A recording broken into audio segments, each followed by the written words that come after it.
I love live events. Live events is what I've done for my entire life. This is what lights me up. The chaos from being on site on the planning side, all of the running around, making sure all the boxes are checked, everything's done. That is what I love. Like that is what I did in the corporate world before I, left and did this on my own. And now we are in a place where we can't do that anymore temporarily. I know that's going to come back, and it's going to come back bigger and better than ever. Okay, there's a comment. Hey, Karen. So it's going to come back bigger and better than ever. And I have no doubt about that. But when all this started happening, I had to think quickly, and we've talked about pivoting and planning, right? And I knew the natural pivot was pivoting to virtual events, but then I had to really start with the planning piece. And this is where I was like, I don't want to pivot to virtual events. Virtual events aren't what light me up. It's not what's fun. It's not where my heart is. And so it really encouraged me to think outside of the box. What is it about live events that I like?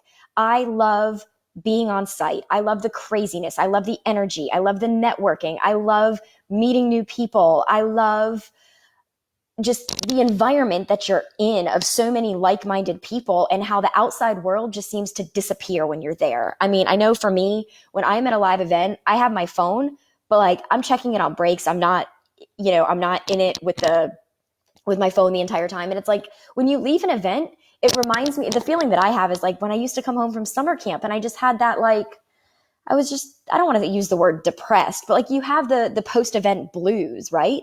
So I started thinking about what are the things that I can do to help my clients through virtual events that can still create that opportunity, can still create that experience, create that networking, the engagement, and the feeling of like, where you forget that you're sitting behind a computer screen, because that's the thing, really. We're all sitting behind our computer screens, probably more now than we ever did. And we already had, some screen time issues. So we're in that space now. So what can we do to really help create as much of a live experience from behind the computer screens?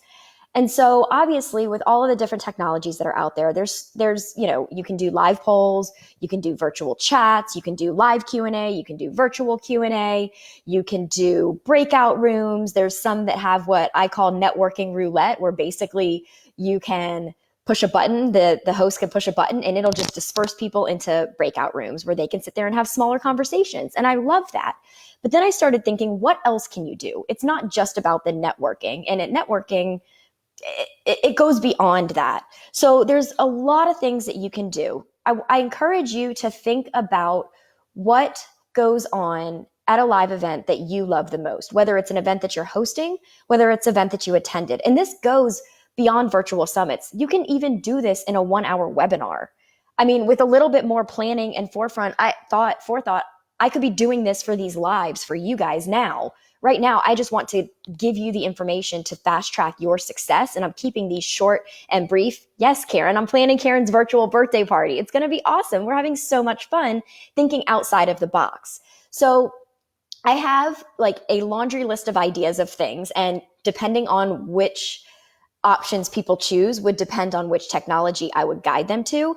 But think about, obviously I'm going to come on and talk about the differences between live videos and pre-recorded videos, but you want your attendees to feel engaged. Like right now, you guys hopefully feel a little bit engaged. I can see finally, thank you, that you are all engaging on the chat over here. But what could I do that would make it feel even more fun? If this was a bigger event, what if there was a DJ plugged in and we had virtual dance parties? I know that seems kind of crazy, but I've been at many events where there's just music before the session begins and a dance party breaks out, and that's awesome. And like, I just got the chills talking about that because that's what lights me up. So think about what lights you up, because I guarantee there's a creative way we can replicate that.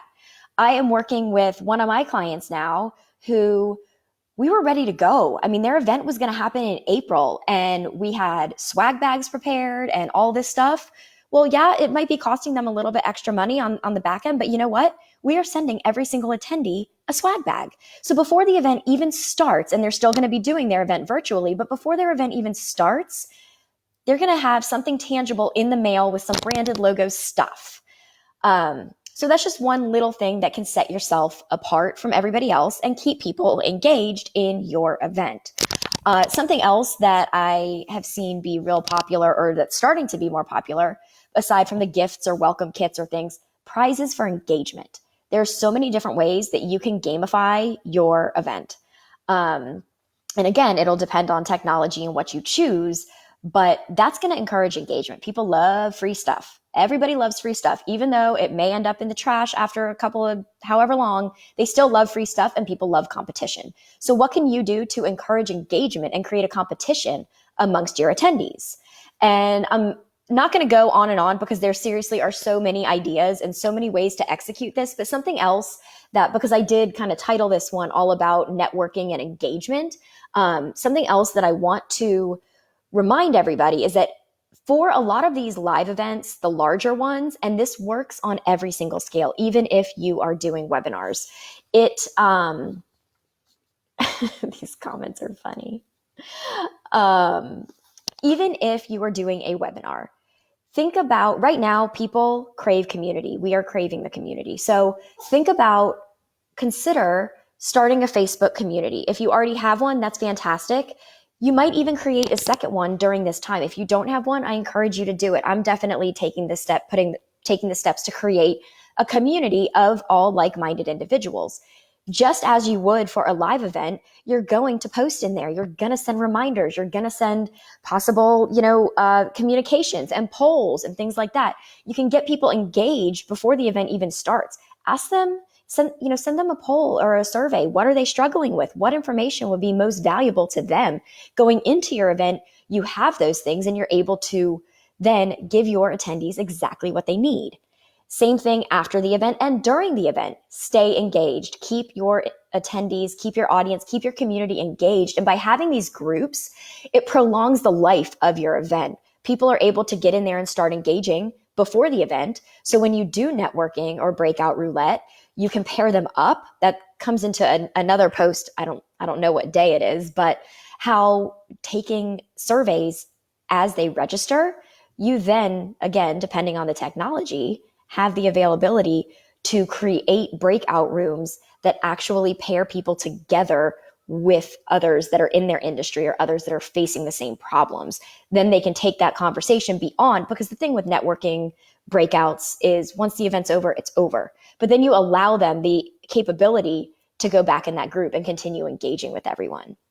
So those are just a couple of ideas. Like I said, I have a ton of them. And what I really like to do is when I'm talking with my clients, I like the question that I posed to all of you at the beginning: what lights you up? What was your favorite part of an event as an attendee? What's your favorite part of an event as a host? And then from there, we'll be able to, narrow it down to what resonates with you the most, because it's what you're the most passionate about that's going to come across to your attendees.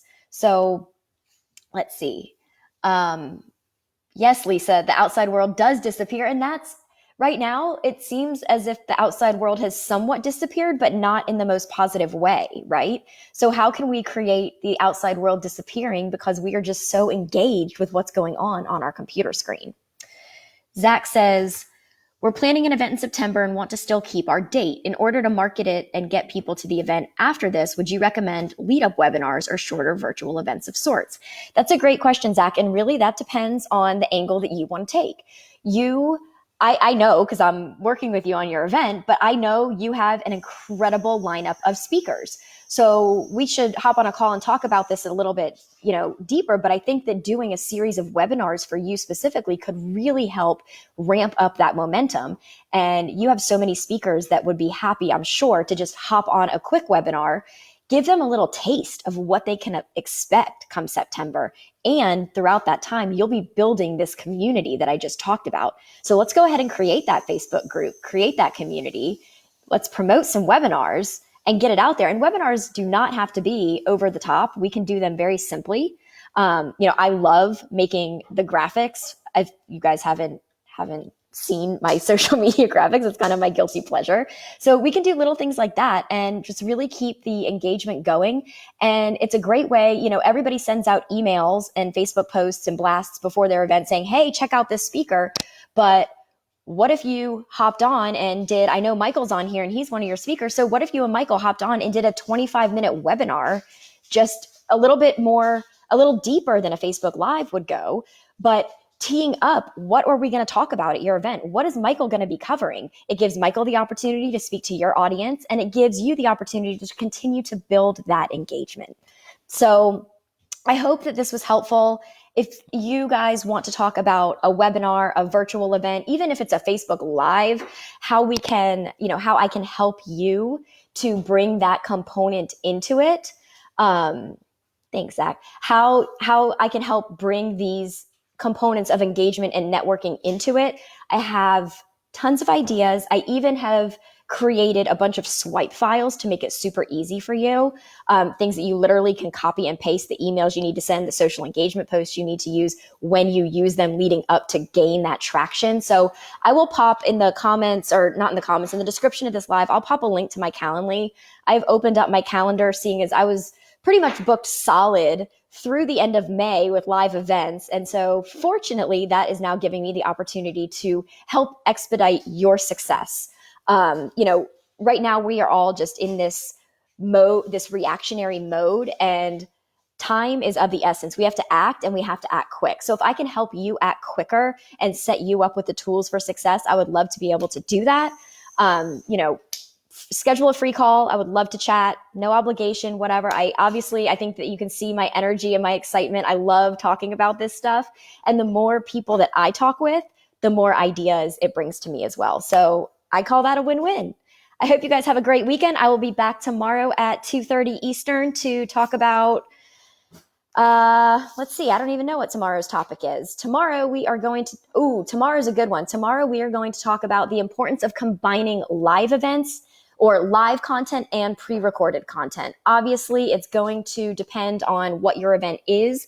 Tomorrow, I'm talking more about the summits when you're going to have multiple speakers.